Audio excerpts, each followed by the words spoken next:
Cristina de Sá e, na verdade, a gente já tinha ensaiado fazer um monte de vezes essa ideia que a gente vai dividir com vocês. E a gente tentou fazer formalzinho, aquele bate-papo, sério, então, mas não rola, sabe? Não é minha praia, não fico à vontade. Eu gosto muito mais de dividir as coisas com vocês, assim, batendo papo, conversando, porque fica muito mais gostoso de fazer, né? E vocês acho que curtem mais. Bom, então, para quem está entrando aqui na nossa nova experiência, vou dividir com vocês que a gente, ao longo do ano passado, ficou sempre pensando no que a gente ia fazer, né? Porque a nossa praia sempre foi o público, né? Apesar de muita gente achar que o Fim de Jogo é um site só esportivo, mas ele é muito mais de prestação de serviço para o torcedor, para ajudar o torcedor a ele ver um esporte, porque não é só futebol, de uma forma diferente. Né? Então imagina o que aconteceu com a gente no ano passado, onde a gente não tinha público, né? E continua não tendo público, porque já que a gente está começando essa série agora em janeiro e pretendemos seguir durante um tempo, onde a gente achar que dá para compartilhar informação. Então a gente teve que encontrar alternativas. E esse encontrar alternativas é que sempre foi o mote principal do Fim de Jogo. Quando você tem uma mídia independente, você tem que se virar sozinho, você tem que fazer as coisas sozinho. Mesmo que você tenha uma equipe junto com você, como a gente tem, mas uma mídia independente não é um veículo imenso. Mas ele tem mudado o formato e mudado a forma com que as pessoas veem a comunicação. E é muito isso que a gente sente falta. A gente sente falta desse debate dentro do jornalismo.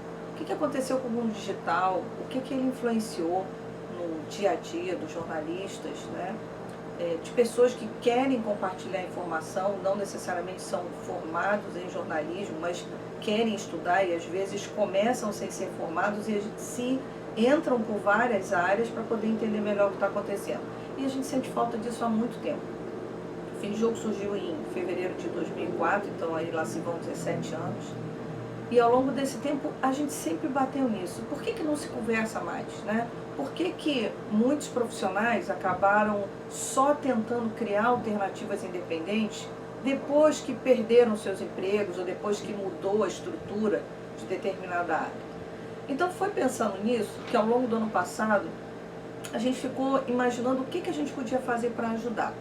A forma que a gente pensou é levantar esse debate, dividir com vocês todas as dificuldades que a gente passou ao longo desse tempo, o que a gente encontrou de solução, tudo na base da estudo, tentativa e erro, né? Porque às vezes os estudos mostram uma coisa, você vai experimentar e nem sempre aquilo funciona exatamente. Uma das coisas que nos inspirou a fazer isso já lá se vão muitos anos também, foi um livro do Zeca Camargo, A Volta ao Mundo, né? A Fantástica Volta ao Mundo, foi aquela série que apresentou no Fantástico, em que o livro, ele contava as dificuldades que ele passava e as soluções que ele encontrava, desde ter que ir para uma lan house para poder fazer uma transmissão, até saber que você vai chegar num lugar e lá vai ter uma internet para você, capaz de você conseguir solucionar o seu problema, né? Então foi essa a nossa proposta. E é isso que a gente vai fazer ao longo do tempo. A gente vai fazer isso em formato de vídeo, imagem, texto.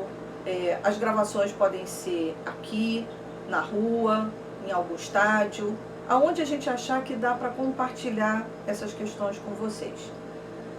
E a gente começa hoje, para não ficar só na apresentação, queria propor uma coisa para vocês pensarem. Que tal vocês pararem para pensar qual é a proposta do canal de vocês, se vocês têm?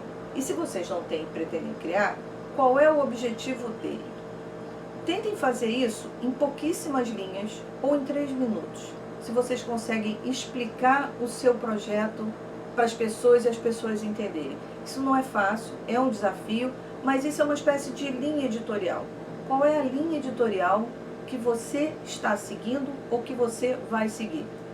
E a nossa dica é, pensa fora da caixinha, né? Essa frase é padrão aí, é default, mas pensa fora, né?